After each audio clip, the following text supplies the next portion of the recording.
بسم اللہ الرحمن الرحیم والصلاة والسلام علی اشرف الانبیاء والمرسلین سیدنا محمد بن عبداللہ من لا نبی بعدہ وعلی آلہ واصحابہ ومن تبعہ بإحسان الی یوم الدین۔ ناظرین کرام، السلام علیکم ورحمۃ اللہ وبرکاتہ۔ میں ڈاکٹر راجہ ذوالفقار احمد آپ سے مخاطب ہوں، اور آج ہم اپنی ایپیسوڈ 6 چھٹی جو ہے ایپیسوڈ کس کی طرف ہم جائیں گے۔ پچھلی جو تھی وہ 5ویں تھی، اور آج یہ انشاءاللہ چھٹی ہم ریکارڈ کر رہے ہیں۔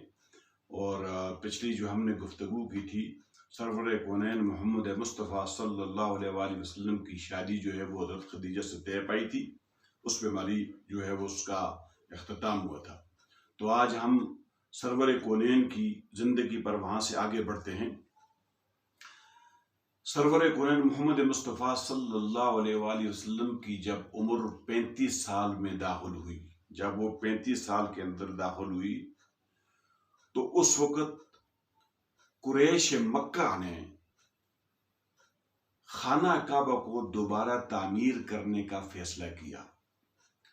چونکہ زمانہ بہت بیت چکا تھا، حضرت اسماعیل علیہ السلام صلوات والسلام نے جب خانہ کعبہ کی تعمیر کی تھی، وَإِذْ يَرْفَعُ إِبْرَاهِيمُ الْقَوَاعِدَ مِنَ الْبَيْتِ وَإِسْمَاعِیل، قرآن کے اندر جس طرح آتا ہے، تو اس کو بہت عرصہ گزر چکا تھا، تو خانہ کعبہ جو ہے اس کی دیواریں کمزور ہو چکی تھیں، اور اس کی جو زمانے کے حوادث تھے اس وجہ سے اس کی کمزوری آ گئی تھی۔ اور مکہ کے اندر اس وقت ایک طوفانی بارش ہوئی تھی، اور اس جو طوفان آیا تھا، جو سیلابی ریل آیا تھا، اس کا رخ جو ہے بالکل خانہ کعبہ کی طرف تھا، اور اس کے بعد یہ خدشہ پیدا ہو گیا تھا کہ کہیں یہ گر نہ جائے، یہ جو خانہ کعبہ جو ہے یہ بیٹھ نہ جائے، گر نہ جائے اور منہدم نہ ہو جائے۔ تو اس خستہ حالی کی وجہ سے انہوں نے اس کو تعمیر کرنے کا فیصلہ کیا کہ اس کو دوبارہ تعمیر کیا جائے۔ جب یہ تعمیر کرنے کا فیصلہ ہوا تو تمام قبائل نے بیٹھ کے اس کو یہ فیصلہ کیا کہ خانہ کعبہ کی تعمیر کے اندر جو ہے وہ صرف اور صرف حلال دولت، یعنی جائز اور حلال پیسے کو استعمال کیا جائے گا، اس میں کسی قسم کا حرام پیسہ استعمال نہیں ہوگا، مثلا سود کا پیسہ، اور اس کے علاوہ جو کوئی پیسہ جو غیر مطلب اخلاقی طریقے سے جو کمایا گیا تھا، تو انہوں نے یہ فیصلہ کیا کہ اس میں کسی قسم کا 1 روپیہ بھی اس کے اندر استعمال نہیں کیا جائے گا۔ تو اس پر سب متفق ہو گئے۔ اب خانہ کعبہ کو ظاہر ہے کہ جب دوبارہ تعمیر کریں گے تو اس کی جو موجودہ جو حیت تھی، جو عمارت تھی، اس کو گرایا جائے گا تب دوبارہ تعمیر ہوگا۔ تو اب قریش مکہ جو تھے اس ڈر سے خانہ کعبہ کو گرانے کی وہ ہمت اور جستجو نہیں کر سکتے تھے، انہیں خوف تھا، ان کے دل میں ڈر تھا، اور وجہ یہ تھی کہ ایک تو یہ رب العالمین کا یہ گھر ہے، دوسری وجہ یہ تھی کہ اس سے پہلے واقعہ فیل جو ہے وہ ہو چکا تھا۔ ناظرین اکرام، اس سے پہلے جو واقعہ فیل جو گزر چکا تھا، جو پچھلے پروگرام میں بھی جس کا میں نے ذکر کیا تھا، کہ جس کے بارے میں ابرہ نے اپنا ہاتھیوں کا لشکر لے کر خانہ کعبہ پر چڑھائی کرنے کی غرض سے آیا تھا، اور خانہ کعبہ کو گرانا چاہتا تھا، اور وہ یہ کہتا تھا کہ یہ خانہ کعبہ اس کو یہاں پر گرایا جائے، اور یمن کے اندر دوسرا خانہ کعبہ جو ہے اس نے جو ہے وہاں تعمیر کیا جائے، اور جو لوگ حج یہاں پہ کرنے آتے ہیں وہ وہاں پر کرنے آئے، اور اس خانہ کعبہ کو جو ہے بالکل ختم کر دیا جائے۔ اس غرض سے وہ آیا تھا۔ تو اللہ رب العالمین نے خانہ کعبہ کے قریب پہنچنے سے پہلے ہی مکہ سے باہر ہی اس کو نیست و نابود کر دیا۔ تو اللہ رب العالمین اپنے قرآن مقدس میں فرماتے ہیں، أَلَمْ تَرَ كَيْفَ فَعَلَ رَبُّكَ بِأَصْحَابِ الْفِيلِ، کیا تو نے دیکھا نہیں ہے کہ تیرے رب نے ان ہاتھی والوں کے ساتھ، اصحاب الفیل کے ساتھ، ہاتھی والوں جو لشکر لے کر چڑھائی کے لیے آئے تھے، ان کے ساتھ کیا کیا؟ أَلَمْ تَرَ كَيْفَ فَعَلَ رَبُّكَ بِأَصْحَابِ الْفِيلِ أَلَمْ يَجْعَلْ كَيْدَهُمْ فِي تَضْلِيلٍ، کیا ان کی تدبیر خانہ کعبہ گرانے کی اس کو تیس نیس نہیں کیا رب العالمین نے، ان کی خانہ کعبہ کو گرانے کی تدبیریں اللہ رب العالمین نے تیز نیز کر کے رکھ دی. وَأَرْسَلَ عَلَيْهِمْ طَيْرًا أَبَابِيلَ، ایک چھوٹا سا پرندہ ابابیل، جس پرندے کی کوئی اہمیت نہیں ہے ہاتھی کے سامنے، جس پرندے کی کوئی اہمیت نہیں ہے اس بادشاہ کے سامنے، ابرا کے سامنے، تو اللہ رب العالمین نے وہ چھوٹا سا پرندہ بھیجا اور ایک چھوٹی سی کنکری ان کے منہ میں چونچ میں تھی، وہ ان پر گرائی اور تمام لشکر کو جو ہے نا وہ بوسا بنا کے رکھ دیا، ان کا کچومر بنا کے رکھ دیا، ان کو ذلیل اور رسوا کر دیا، ان کو نشان عبرت بنا کر رکھ دیا. تو یہ ایک ڈر تھا ان کے دلوں کے اندر کہ ہم خانہ کعبہ کو جو ہے گرائیں گے کیسے. تو آخرکار چونکہ یہ اب یہاں سے ایک مسئلہ جو اخذ ہوتا ہے کہ انما الاعمال بالنیات وانما لکل امرئ ما نوی، یہ امام بخاری اپنی کتاب کے اندر جو پہلی حدیث روایت کرتے ہیں وہ یہی ہے کہ تمہارے اعمال کا دار و مدار تمہاری نیتوں کے اوپر ہے. اب یہاں پر جو خانہ کعبہ کو تعمیر کرنے کی جو نیت تھی یہ نیک نیت تھی، نیک نیتی تھی ان کی کہ اللہ کے رب العالمین کے اس گھر کو دوبارہ تعمیر کیا جائے، اس کی تکریم کی جائے، اس کو گرنے سے بچایا جائے. یہ ان کا ایک نیک فعل تھا، نیک سوچ تھی، نیک عمل تھا، تو اللہ نے ان کی مدد کی. جب کہ اس کے مقابلے میں جو ابراش لشکر لے کر آیا تھا اس کی نیت کیا تھی؟ خانہ کعبہ کو ڈھانے کی. حالانکہ یہ بھی خانہ کعبہ کو ڈھا رہے ہیں تعمیرات کرنے کے لیے، تعمیر کرنے کے لیے، وہ بھی خانہ کعبہ کو ڈھانے کے لیے آیا تھا، لیکن ان کی سوچ میں فرق تھا، ان کی نیت میں فرق تھا. وہ جو ہے خانہ کعبہ کو گرانا اس لیے چاہتا تھا تاکہ اس کے یہاں پر اس کا ختم ہو جائے اور لوگ ادھر اس طرف توجہ ہو جائیں. ٹھیک ہے. جبکہ اس طرف قریش مکہ جو ہیں یہ اس لیے خانہ کعبہ کی تعمیر کر رہے تھے کہ یہ اس کی خانہ کعبہ کی عزت تکریم کی وجہ سے، اللہ کے گھر کی وجہ سے، تاکہ وہ اس کو ہم تعمیر کریں اللہ کے گھر کو. تو اللہ نے ان کی مدد کی. تو آخر یہ ہوا ولید بن مغیرہ مخزومی شخص نے بالآخر جو ہے اس کو ان کو گرانے کا کام جو اس نے شروع کیا. تو جب باقی قریش قبائل نے دیکھا کہ وہ جو ہے صحیح سلامت ہے، وہ اس پر کچھ نہیں ہوا، اس پر کوئی کار نہیں ٹوٹا، اس پر کوئی جو ہے وہ اللہ کی طرف سے پکڑ گرفت نہیں ہوئی، تو باقی نے بھی شروع کر دیا. جب خانہ کعبہ قواعد ابراہیم و اسماعیل تک پہنچا یعنی گرا کے، تو وہاں سے اس کی دوبارہ تعمیر شروع ہوئی. دوبارہ تعمیر جب شروع ہوئی تو جب حجر اسود تک اس کی جو دیواریں آئیں تو قریش قبائل کے اندر ایک بہت بڑا تنازع پیدا ہو گیا. کس بات کا تنازع؟ کہ یہ حجر اسود جو ہے یہ اس کی تنصیب جو ہے وہ کون کرے گا. ہر قریش کا قبیلہ یہ چاہتا تھا کہ اس کی تنصیب جو ہے ہم سے ہو، اس کی تنصیب جو ہے ہم کریں گے. حتیٰ کہ 5 روز تک یہ آپس میں جھگڑا یہ جاری رہا، اور یہاں تک جو حالات پہنچ گئے، 5 دن آخری دن یہاں تک حالات پہنچ گئے کہ وہاں پر خانہ کعبہ کے اندر خون خرابے کا ہونے کا جب یہ خدشہ پیدا ہوا تو پھر ان میں جو ایک معتبر شخص تھا، ابو امیہ مخزومی نام تھا جس کا، تو اس نے کہا کہ آپس میں لڑائی جھگڑا نہ کرو، میں ایک بات کہتا ہوں، اگر تمہیں پسند ہو یہ بات، تمہیں اگر پسند ہے تو آپ اس میں اتفاق کر لیں. انہوں نے کہا بتاؤ کیا بات ہے. اس نے کہا کہ جھگڑا کرنا چھوڑ دو، میں یہ فیصلہ کرتا ہوں کہ کل جو خانہ کعبہ کے اندر جو ہے سب سے پہلے جو داخل ہوگا وہ اس کو ہم حکم مانیں گے، وہ اس بات کا فیصلہ کرے گا حجر اسود کی تنصیب کے بارے میں. اب رب العالمین کی مشیت دیکھیں، اللہ اکبر سبحان اللہ. اللہ رب العالمین کی مشیت دیکھیں، مشیت دیکھیں. اس مشیت کے اندر کیا ہے کہ صبح جو ہے ہوئی ہے تو رسول کریم صلی اللہ علیہ وسلم سب سے پہلے خانہ کعبہ کے اندر داخل ہوتے ہیں.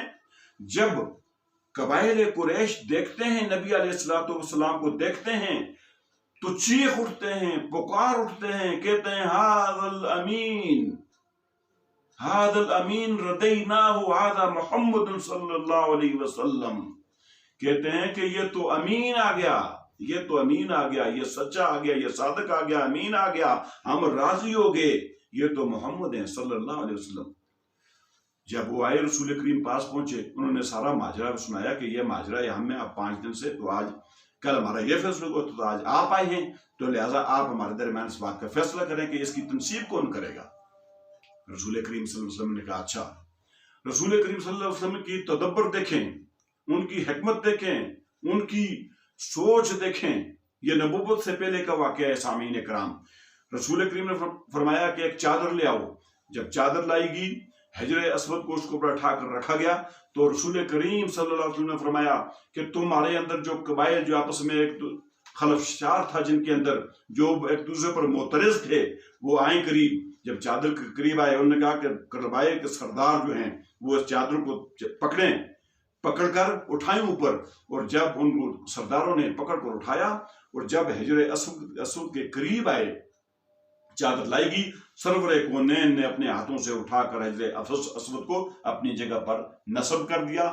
اس فیصلے کے اوپر تمام قبائل خوش ہو گئے، تمام راضی ہو گئے، اور رسول کریم کی اعلیٰ سوچ اور ان کی امن والی سوچ کو دیکھو کہ رب العالمین نے ان کو نبوت سے پہلے کس طرح فہم و فراست دی ہوئی تھی، کیسا فیصلہ کیا کہ جب تمام اس پہ راضی ہو گئے، جبکہ اس سے پہلے کہ وہ قبائل آپس میں خون خرابے کا، خانہ کعبہ کے اندر خون خرابے ہونے کا خدشہ تھا، وہ اللہ رب العالمین نے سرور کونین کے ذریعے اس کو رکوا دیا۔ اب جب خانہ کعبہ کی تعمیر شروع ہوئی تو خطیم والا جو یہ شمال والا جو حصہ ہے، یہ خانہ کعبہ کے پہلے اندر تھا۔ اب یہ ہوا جب وہاں پر تعمیر ہوئی تو قریش کے پاس سے حلال رقم جو تھی وہ ختم ہوگی، چونکہ فیصلہ ہو چکا تھا کہ بھائی خانہ کعبہ کی تعمیر میں کوئی حرام کا پیسہ استعمال نہیں کیا جائے گا، تو حلال کی رقم استعمال ہوگی، لیکن ان کے پاس ختم ہوگی۔ لہٰذا 6 ہاتھ جو انہوں نے خانہ کعبہ کو خطیم کی طرف سے کم کر کے انہوں نے تعمیر کیا، چکور خانہ کعبہ اس کی تعمیر ہوگی، بن گیا۔ تو خطیم کا حصہ جو ہے وہ پہلے خانہ کعبہ کے ساتھ تھا، یہ بعد میں تعمیر میں اس کو نکال دیا گیا۔ اس کی وجہ یہ تھی نکالنے کی کہ ان کے پاس حلال جو تھی ختم ہوگی۔ پھر 4 ستون اس کے اندر لائے گئے، 4 ستون لائے گئے، جبکہ پہلے خانہ کعبہ پر چھت نہیں تھی، 4 ستون لگائے گئے، پھر اس کے اوپر چھت ڈالی گئی، اور اس طرح خانہ کعبہ تعمیر ہو گیا۔ اور اس کی بلندی جو ہے 15 میٹر اس کی بلندی ہے خانہ کعبہ کی۔ اور حجر اسود جو ہے وہ سطح سے، زمین سے جو ہے وہ تقریباً 1.5 میٹر اونچا ہے، اور جو خانہ کعبہ کا دروازہ ہے وہ 2 میٹر اس سے اونچا ہے۔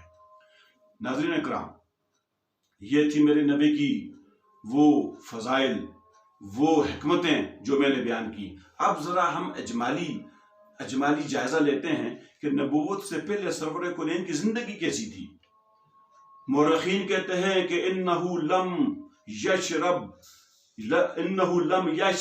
خمرا فی حیاتہ قط ولم یسجد لصنم قط ولم یکذب قط۔ میرے نبی نے کبھی شراب نہیں پی، میرے نبی نے کبھی جھوٹ نہیں بولا، میرے نبی نے کبھی کسی بت کو سجدہ نہیں کیا، حتیٰ کہ لات اور عزا کی جو قسمیں کھایا کرتے تھے رسول کریم اس سے بھی نفرت کرتے تھے نبوت سے پہلے۔ ابن اسیر کی روایت ہے، ابن اسیر کہتے ہیں کہ سرور کونین صلی اللہ علیہ وسلم نے فرمایا کہ جو مکہ کے قبائل تھے ان کے اندر جو رسومات تھی، جاہلانہ رسومات، 2 دفعہ کے علاوہ مجھ پر کبھی بھی ان کا میرے ذہن سے کبھی ان کا خیال نہیں گزرا۔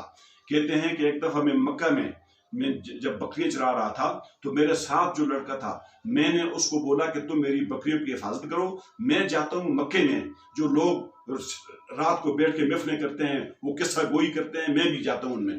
تو اس لڑکے نے کہا ٹھیک ہے۔ سرور کونین کہتے ہیں کہ میں نے جب یہ ارادہ کیا، جب بھی میں نے یہ 2 ہی دفعہ میری زندگی میں یہ ارادہ ہوا تو اللہ نے مجھ پر اپنی رحمت کر کے مجھے سے روک لیا۔ آپ واقعہ سنیں۔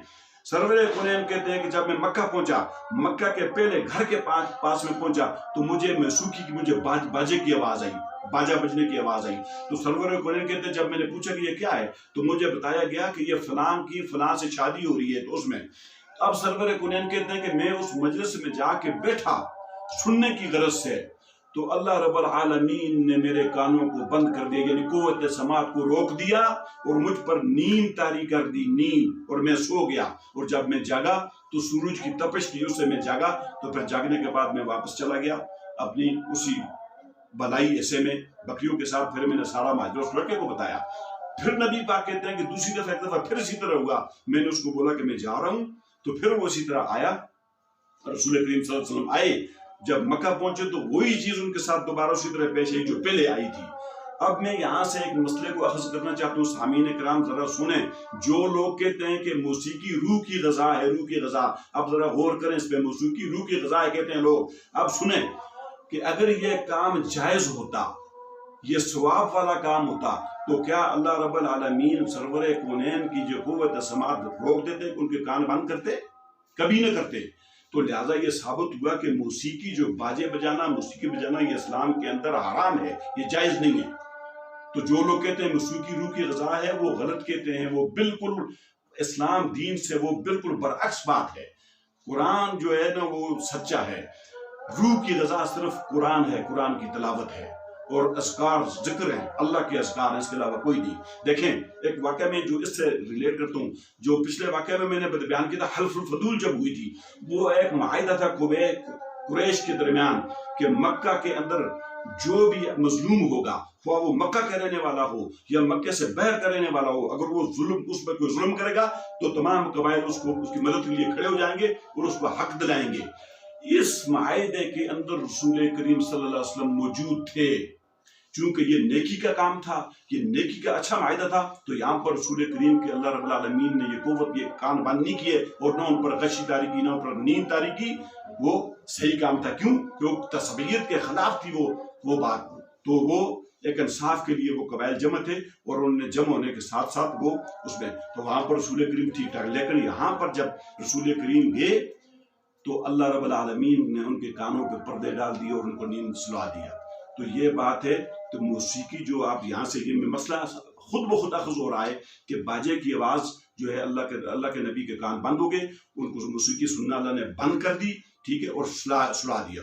تو اس وجہ سے یہ ایک مسئلہ یہاں سے اخذ ہوتا ہے کہ اگر موسیقی یا باجے کی آواز یا موسیقی کے انسٹرومنٹ یا یہ سننا جائز ہوتا تو یہ واقعہ رسول کریم کے ساتھ کبھی بھی پیش نہ آتا، کبھی بھی یہ واقعہ پیش نہ آتا۔ تو لہذا نبی کی زندگی نبوت سے پہلے ان کو صادق، امین، امانت دار، صلح جو، صلح پسند، امن پسند یہ کہا جاتا تھا۔ تو رسول کریم کی صلی اللہ علیہ وسلم کی میں نے مختصر میں یہ جو بیان کیے، اب انشاءاللہ اگلے ہم اس سے ہم جو بیان کریں گے، چونکہ ویڈیو لمبی ہو رہی ہے، میں اب اس کو اختتام کرتا ہوں۔ اگلے میں ہم انشاءاللہ ہم جائیں گے سرسول قرآن کی نبوت پر، جب ان کی نبوت کیسے شروع ہوئی اور وہی کا آغاز کیسے ہوا، انشاءاللہ وہ شروع کریں گے۔ تب تک ہمیں اجازت دیجیے، وآخر دعوانا ان الحمد للہ رب العالمین، والسلام علیکم ورحمۃ اللہ وبرکاتہ۔